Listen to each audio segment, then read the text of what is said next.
Loop with today's hottest social media and entertainment updates on 3FM 92.7. Hello, world. Check it.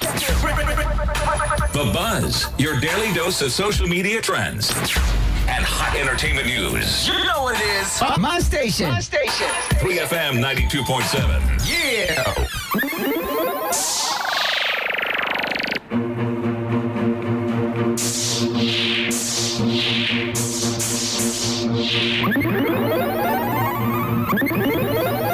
Alrighty, it's time to bring you what's happening all across the world, in sports, in entertainment, news everywhere. Yes. But today we're doing tech news and entertainment stories. Okay. Yes. Hit us with it. Name is KING Kwakumens on the throwback like this. I'm here with the Buzz, and few days ago, today is 11th. Yeah. Right? Yeah. So on the 9th of September, Apple released iPhone 17 series alongside their AirPod Pros and other Apple gadgets as well, in a very good setting and event and all that. We're rolling what might be one of the most expensive phones around. Can't see the dollar going down now. You can afford it because it's around 8,000 to 10,000 Ghana cedis compared to last few years ago when they released the 16 and it was being sold for 20,000 and co Ghana cedis. But now it's around 10,000 and co, so you can afford it. So this is the iPhone 17 and 17 Pro Max, and this is the iWatch series. This is and it actually came in the size that I like. Yes, it's not so big. Yes, very slim too. Wow. Yeah. So take notice of the 17 Pros there. You see how the back is like. Yeah, I'll show you another video I saw on social media. Okay. Gloria, put the video on Facebook right now. A gentleman, so look at this.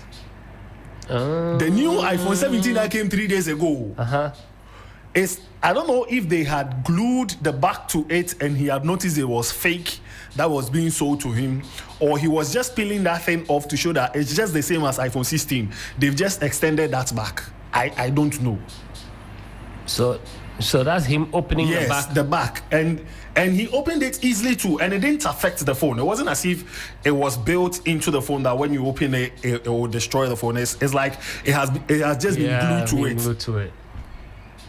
What are the features of this? The new features, something different from? Yes. So apart from the fact that they have it in 1 terabyte and 2 terabytes as well, they have a 48 megapixels time 3 times zoom as well. The battery health, they say, according to Apple, is an all-day battery. We live to see, but it's just 5,000 mAh. 5,000 is not an all-day battery. How is that an all-day? 5,000 is not an all-day battery, but and they are. iOS has been updated as well. Their memory space, I said that already, as long as other features. But it's the AirPod Pro 3 that has an interesting feature that excites me. Okay. The AirPod Pro can translate live 16 different languages. Wow. Yes. So, for instance, if it's in your ear and you travel to another country, yes, and they speak, you hear it in the language you've programmed it to be. So, if they speak, you hear it in English, but they are speaking their language, and it reduces the volume of the person speaking, and you hear your English louder. So when you speak again, your iPhone translates or types out what you're saying in the language that the AirPod Pro heard it from. Then you show it to them. So that's if you want to say. So if you want to reply or respond. Let's say you're in China, you want to say something in China, in English. Okay, and so you say it in English. It types it out. Yes, and you show it to whoever that you're showing it to. Okay, so that they can understand. Yes, 16 different languages, and that's good. Cool. And it's just $250. That is really cool. But can that work on other phones, like maybe? No, it's for iPhone to iPhone. Oh. It's AirPod Pro to iPhone. No, I know. I mean other iPhones. Yeah, I'm sure it can. Okay, I'm sure it can as well. So I'm speaking for some of us that we cannot upgrade because iPhone 17 there, do release the iPhone 25. But see, another interesting. How much did you say it was again? The AirPod Pro. No, the iPhone. It's $999 and $1099. The iPhone. Yes. $999. Yes. I don't understand. $999. Or like almost $1,000. Yes, and $1,099. Yes, so that's around. You can do the math yourself. Samsung is, however, trending. So 3 days ago, when iPhone decided to release this, I don't know if I should say it's a ritual or something like that, but they go on X and they tweet. Yes. So 3 days ago, they started tweeting this that I'll show to you right now on the screen, and their hashtag was I can't. Like the iPhone, but I then can't. And they went to re-quote an old 2022 tweet that they made and said, "Let me know when it still folds." That's the tweet on. That's the tweet on. Wow, that's a nice shade, man. Let us know it when it folds. And it was posted, or they tweeted September 7, 2022. And on 3 days ago, they still came to re-quote it and said, "I can't believe it is still relevant." Yeah, this is funny though. Like tech war power, seriously. Wow. The two of them, one of the funniest rivals are on. So when Apple releases, Samsung will come in through. When Samsung releases, Apple will come in through. But I thought there was a time that iPhone said they were going to fold. They did say that. Yeah. That was when after they released it and it didn't fold. It didn't fold. That was when Samsung came to tweet this in 2022. Because there were rumors that they were going to release a foldable iPhone. Yeah. Yes, we were looking forward to that, but it looks like still it's Samsung that is leading on that turf as well. So that's what's trending on social media when it comes to tech. Now let's do other stories. Let's do entertainment story where Chance the Rapper is speaking. And Chance and Vic Mensa came to Ghana some few years ago. They did a very major concert, the Black Star Line concert at the Independence Square Mobile. So he is telling in an interview, he was promoting his album, the Black Star Line album, and he was talking about how Ghana impacted him to the foreign market, and he was encouraging people to visit Ghana, and he was telling people why they need to visit Ghana, aside the fun part of it and all that. And we have the video. Let us take a listen for a brief moment. Let's listen briefly to what he said. Right, it started when I was in, I went to Ghana, West Africa. So I went out there, I was going through some shit. Man, I'm about it. I need to take my mind off it. I hit my homie Vic Mensa. He's like, and shout out to Vic. Vic a very solid guy, bro. Nah, he's good. It's crazy. So I grew up with Vic. I know Vic since we was 14. We did open mics together. We used to, rap together. Like, this is my counterpart through rap, like, because we grew literally real friend. Yeah, we've been jumped together. Like, this my nigga for real. You know what I'm saying? Like, this my ace. So like, Vic is half Ghanaian. So his family is from Africa. So at the time, I'd been to South Africa for like a day to do a show, but I had never been to Ghana. So I hit him up. I'm like, yo, I'm dealing with these different things. Like, I just need to take my mind off it. I'm seeing pictures of you out there at clubs and in skyscrapers and shit. I ain't never seen nothing like this or knew anything about this in Ghana. So I want to see that. I want to just take my mind off shit. So I came out there with him, and really, I was going out there to have fun. It was lit. Like, they have hella clubs. They be going to the club at 7 a.m. type shit. Like, Ghana is insane. That's what it's about. They call it Dirty December. It's damn near about being sweaty. Like, motherfuckers is going there to get sweaty. So everybody, for all black people, not all black people, but a lot of black people from different countries, even that's not Ghanaian, go around like December, January time, and they'll spend like they holiday, like their Christmas through New Year's there, and it's literally just lit. Like, it looks like the whole city of Accra is like a festival. And I'm not trying to like tell everybody to go to Accra, but the reason why I loved it so much was because on the side of me doing all this lit shit, they got a lot of our history that we don't know about. And I'm not talking about like slave trade history. I'm talking about like revolutionary, like crazy history. The dude who freed Ghana, like, who became their first president, like, he was like an international icon in the 70s. Like, he in a lot of ways influenced the civil rights movement over here. Like, it's a lot of recent history that we just don't be knowing about. So when I went out there, started learning about him, started learning about Marcus Garvey, started learning about black entrepreneurship, shit like that. And I'm just like, damn, like, I need to like take this knowledge and platform it. And I could not figure out a way. And then I remembered that I'm like the best rapper of all time. And I'm like, I could put this on pen to paper and create this community through this album. And I started working on that in 2022. And it ended up turning into the Starline thing. Congrats to that, bro. So the Starline joint, it started when I was in, I went to Ghana. All right. Okay. Yeah, so he was talking about the nightlife in Ghana, the history in Ghana, and the host was a bit surprised that Ghanaian nightlife starts at 2 a.m. The host, was that Andre? Yeah, no, that's other. an NFA player. Really? Yeah. Not like Andre. Cam Newton. Oh, really? Yeah. Okay. Yeah. So he was surprised that the nightlife in Ghana starts at 2 a.m. and ends at 8 a.m. Oh. During December. Like, he was like, clubs open at 8 a.m. and people are going to the club at 8. This is Ghana, yes. So Chance was trying to explain to him that that's how they party.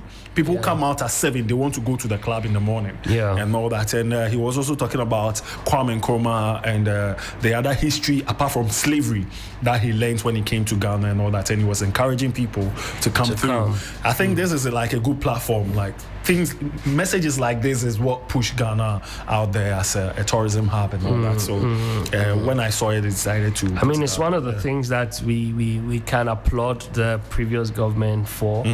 I think they did well with the whole year of return, beyond the return. And the GTA at the time did a lot. Yes. You know, and so, kudos to the guys who put in the work. But I also want to encourage the ones who are there now to do more. Yes. You know, because Ghana's one big country for all of us. And, we were all part of it, so let's support. I mean, these platforms are very good to hear your country's name, you know, outside, and it's not your own person, a different person, that is. I mean, chances. It's literally Ghanaian, you know. Whether he likes it or not, him and Vic is half Ghanaian. Yes. Vic and this guy that likes motorbikes, Meek, you know, they have a connection with the country, and so I mean, look, always come back. Yes, and bring more people. That's what Michael Blackson was trying to do with what's his name, the comedian. Oh, but look, let's I must say Michael Blackson has done really well. Really DC Young well. Fly, yes. But DC has been. Michael brought him, DC. And now they are planning a whole tourism, bringing a lot of Black Americans to Ghana. Yes. And I follow him on Instagram. I see all the good stuff he's been doing, you know, with the school. Also, anywhere he's been to, like, he keeps mentioning Ghana. If you look at his Instagram, he's eating fufu, he's eating his bankun. He's like very, very loud about him being Ghanaian. And Charlie, that's a good thing. We need more. Those of you who ran away, who shy from being Ghanaians, take yourself. You want to go outside and go and see greener pastures. Take yourself. Masa, I know the giant. Yesterday I did a story. A lady from Netherlands had come to Ghana she had quit her job in Netherlands and traveled to Ghana to see greener pastures. Oh no, there are a lot of opportunities here. Trig, let me take you to your hometown, South Africa. Yes, where an interesting thing has happened. Now we're waiting for Parliament to amend it and it becomes a law. I know my people. Yes, so South Africa has officially ruled that men can take wives' surname when they marry. Into Sanko for weapon. Yes. Oh, wow, I see. Yes. So South Africa's highest court has ruled that husbands can now take the surnames of their wife when they marry. So So this court case started with two couples who brought the case to the Constitutional Court, and it ruled in favor of them that this law that only women can take men's surname was a colonial import, according to the court. Okay, so yes. I mean, I want to ask. I mean, I want to ask on what grounds would then would would a man inherit, on what grounds? I just want to understand. So it is by law, actually. It's in the law. So now the story says that Parliament will now have to amend the Birth and Death Registration Act along with its regulations for the ruling that the court made. Okay, so so what I'm trying to ask is that if the two of them understand and decide that the man wants to take the woman's surname, then you can take it. Okay. Yes. Now it's not by force that you take your husband's surname in South Africa. Has it been by force? Yeah, that's what they say. That it's law. Okay. So now I didn't think it was force. I mean, it's just fine. Yes. I mean, if you want to, you can. If you don't want to, yes. No, but not by force, like giddy giddy, I'll beat you. No, I understand. I mean, people think that it's automatic. It's not. Even in Ghana, it's not automatic. You have to go and swear an affidavit to say you're changing your name from this to that. Yes. So it's not as if anybody is forcing it on anybody. And once you marry you can still decide to keep your name. Yeah. I mean, I don't know. You can decide to the keep name. Your name. Yeah. So it's normal. Well, when let's come to Ghana now and talk about tourism, because Nana Shoko had an exclusive interview with the Minister for Tourism, Art and Culture, and she said a lot of things, but I'll narrow it down to one that 3 News has written on. And according to the minister, she has engaged some Chinese ambassadors for a collaboration to renovate the National Theatre. Yeah, they built it. Yes. It's like we are going back home for factory reset. You understand? Let them come and fix their own thing. They built it. Yes. But so people are saying it's good news and all that. But I was doing some research and I found out that this same thing was said in July when they were doing the National Theatre Day, the World Theatre Day. Yes, it was said, the same thing was said, that the National Theatre will be renovated. Maybe they're not done with the discussions. Okay. Yeah, so the minister is saying that she is now engaging some Chinese ambassadors so that they can collaborate to renovate it. So this is good news, if you ask me, and people are excited about it. I think, the problem with the National Theatre, the building, is the management. Okay. It's not well managed. That's number one. I also think that it has to be multi-purposed. This cannot be, because it's like cast in stone and all that. You cannot move the things around, the seats. No, but no, not just this. No, the theatre can remain the theatre. So there are other parts of the National Theatre. Yes. They even have a smaller performance side. Yeah, they used to be that place that we used to. I mean, back then we used to go there for all that theatre and stuff. So that if it's a national theatre, then it can have bits of every art form, because you do know that up there they have a dance theatre. That's where the Ghana Dance Ensemble performs. They have the dance theatre. They have a place where the orchestra play. They rehearse. They have those, so they just need to make it well. They just need to do it well, and then they need to open some parts of it for commercial purposes. For example, imagine if they had a Second Cup restaurant there, or they have, so that these people can pay rents, and then that will bring some sort of revenue. Okay. They can open shops, so you can have a mini art center. And you're selling these products in Ghana. Yes, so they drums, and then have like a music museum over there for our catalogs. for cataloging and archiving, for archival purposes. That's one thing we lack in the country. So anyway, let me keep quiet. That's one thing we really lack in the country. Archives and histories. Anyway, so yesterday the president of Ghana met with the press. Hey, go ahead. He met with the president. He was addressing some.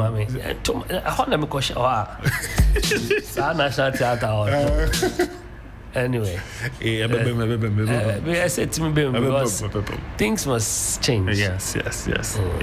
So as I was saying, the president met with the press and he said a lot of things. I'll focus on the entertainment bit when he spoke about the Black Star Festival and other things. And whilst he was answering that question, he did say that he acknowledges that the creative arts industry is one of the industries that produces infrastructure work easily, And he said that whilst the normal, traditional, and other parts will produce like maybe one, by the time they will do one means of employment, the creative arts industry would have done like 5. And it's a good economy, and we need to invest in it. And he also said that from next year he will be considering in the budget including something for the creative art industry, that we can invest in our movies, in our music. He mentioned them. So I'm hoping that, as he has said, he will do.